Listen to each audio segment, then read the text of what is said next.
Human creativity and emotional depth are key to making content that feels genuine and engaging. By combining the speed of AI with human creativity, you ensure your content stays valuable and interesting. However, there is a risk that over-relying on AI could stifle the human creativity.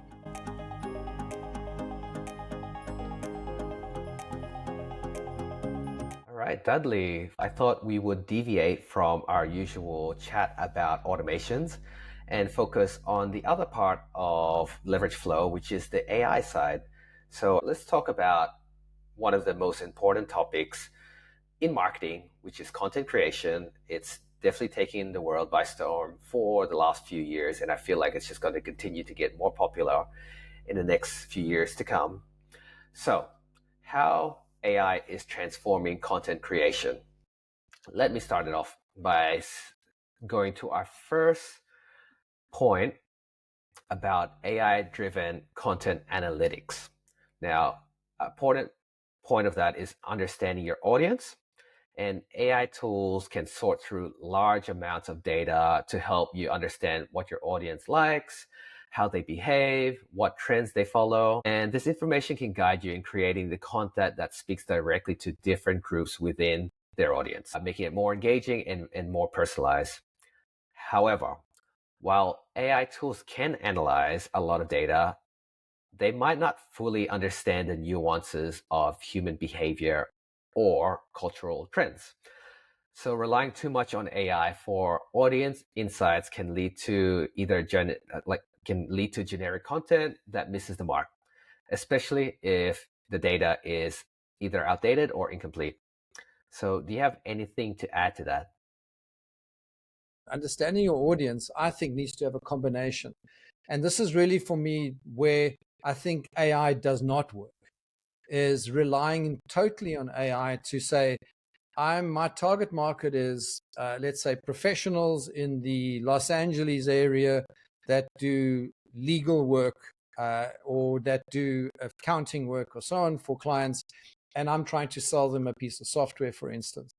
If you just say, generate for me ideal customer profile or avatar, it's going to generate some generic answer to that. But if you take what is generated, I think that's really good about AI, is it will give you an indication. So then what you would need to do is then do the manual side of things, which I think people are getting more and more lazy to do. I think that's where AI does not work, is confirming that what AI has generated is in fact the right answer. So you would need to then create, in the old days we used to call it focus groups, or at least test groups, or a beta version of a particular offer. Send that out and see what the response is. Because there's not just understanding your audiences, what offer resonates with that audience. So it's almost doing a double test at the same time. Yeah, that's awesome. So the next point I want to cover is something I'm actually a big advocate for, which is the human AI collaboration, which, to your point, right? Like what you were just chatting about, like there's got to be some human touch point through the whole process, right? But the one thing I want to talk about is combining creativity with efficiency, right? So AI can handle a lot of tasks quickly, but it's important to keep a personal touch in your content, right? Human creativity and emotional depth are key to making content that feels genuine and engaging. By combining the speed of AI with human creativity, you ensure your content stays valuable and interesting. However, there is a risk that over-relying on AI could stifle the human creativity. If marketers become too dependent on AI speed and efficiency, they actually might neglect the unique creative insights that only humans can provide. And this could result in content feeling formulaic and it lacks the genuine emotional depth that resonates with audiences. Would you agree with that? And do you have anything to add? Combining the creativity with efficiency, it helps you get, let's say, a 60 or 70% bit of work done. There is this new function called humanizing. So you could tell it to humanize it. So it will remove a lot of those I think GPT is the worst case in this case, where it has a lot of these weird words we don't use in everyday language. And I think one of the things about authenticity is you've got to use relatable language. So combining your personal creativity plus the tools of AI gives you potentially that right kind of balance. I still think, however, that the better way to do it would be to write your own content first and to use AI as an editing tool, or use AI as a humanizing tool, because even you might be falling short of resonating with your audience, and you can get AI to round off and humanize some of the, let's say, superfluous words, which is again an example of a word that people generally don't use, but use words that are not resonating with you. All right, that's really good point. So the next topic I want to hit on, you kind of need to consider the ethical considerations in AI content creation. In particular, addressing biases in AI. One thing I've noticed is like AI systems learn from the data that are given. However, if the data has biases, the AI will continue those biases. This can be a problem in marketing, where biased content can damage a brand's reputation and actually push away certain audience groups. However, biases aren't always clear. It's difficult to completely eliminate biases from AI, and sometimes it's not even clear what counts as biases. Trying to account for every possible bias can become a never-ending task, potentially limiting the effectiveness of AI in content creation. Do you have anything to add to that? So I think addressing biases, we got to be very careful about what we call a bias. I think where it really is powerful is in marketing, is to be polarizing and to be able to have an opinion and to be authentic in that opinion. An opinion and bias, I think we got to be careful of what is bias versus an opinion, and having that sort of freedom of speech, which people are debating a lot. Like what equates to freedom of speech versus what is hurting other people versus this is my preference. If you go into social media, you see that some of the politicians that are too in the middle, in other words, they don't have an opinion this way or that way, they like in the middle, they don't have an opinion. Biaslessness, if there is such a word, is actually harmful again. So you got to be careful. You got to take a stand on something, on an opinion or something like that. Especially if you're a marketer, you got to stand for something. If you don't stand for something, you stand for nothing. And I think there's always this difficulty. Does AI get it right? Does it truly have a bias, or is it just really generalizing and watering down the global content that exists in the market?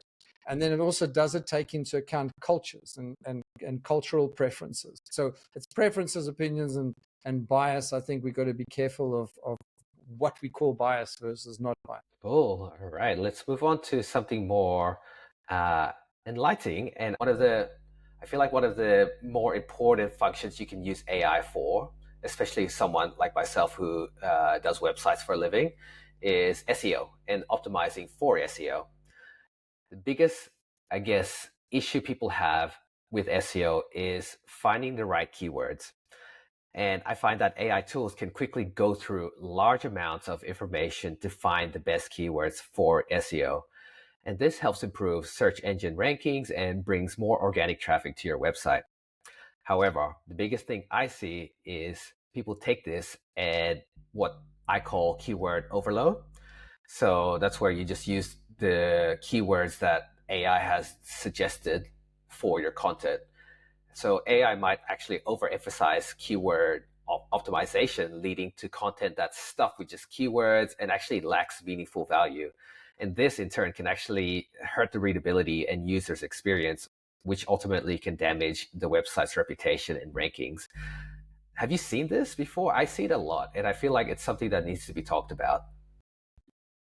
Yeah, it's actually quite annoying sometimes. You may be researching something, get onto a website, then it's all AI generated content, and it's really been written for SEO purposes and not for actual value purposes. I think there's a fine balance between having keyword stuffed articles just to get a ranking versus valuable content. And what I'm happy about, I think what I'm seeing with a lot of the algorithms is that there's a content emphasis. There's a content quality emphasis being forced by algorithms these days. If you don't have really good quality content, regardless of your keywords, but there is something that again, coming back to what we said earlier, is let AI generate the keywords or keyword-based articles if you like, but always run that through other tools that do proper keyword research. Because I've run GPT and other LLMs, and I've seen the keyword listing. I put that into one of the actual keyword tools, and it's completely wrong. It's not even rankable keywords. In fact, sometimes the search volumes are so low on the ones that they recommend. So you got to really be careful. Again, it's a balance between use it as an ideation, some people call it, or creating ideas, or at least a list of potential keywords, but always test against the reality of life, but also don't stuff the keywords unnecessarily. Okay. So touching on the last item I want to talk about, AI-powered content distribution. So this goes down to also the automation side. So automating content sharing, and AI tools such as chatbots can automate the sharing of content across different platforms, making sure messages are consistent and engaging with the audience at the right time. And this can include like sharing on social media, email, newsletters, and other digital platforms. However, there's a fine line, and you don't want to go into what I call the automation overkill, where automating content distribution with AI can lead to a lack of human touch and spontaneity in messaging. And it might actually result in repetitive robotic communications that don't resonate with your audience looking for genuine interactions. Do you have anything to add to that? There's so much clutter out there. Everybody that can get a handle on some kind of AI tool to do mass distribution. We've seen LinkedIn practically crash through all of these tools that you can automate outreach. People just don't even want to reply to these automated messages anymore, because it really is just ridiculous. But if you look at the personalization pitfalls, the other problem we have is because of the clutter, how do you rise above the clutter? And yes, you can try and personalize. Content can be personalized if you know who the people are you're talking to. But if you're just doing a cold outreach, making sure your target audience and the hook is concise and short, and as little personalization as possible to hook the people into your world. But once they're in your world, is giving you the ability and giving them the ability to give you what they want and need, and for you to be able to respond to that. So personalization for me is more it has a better use case in lists and nurturing and looking after your existing customer base, or a prospect, people that have opted in to receiving your newsletter or are part of a distribution list. But when you're looking at cold outreach, it's near impossible to personalize. In fact, it's damn cheesy. But what really is powerful is get the hook, like, I can do this particular thing. Well, are you interested? Yes or no? And then once person has replied, you then start personalizing. You start making sure you replying in a way that better answers their requirement.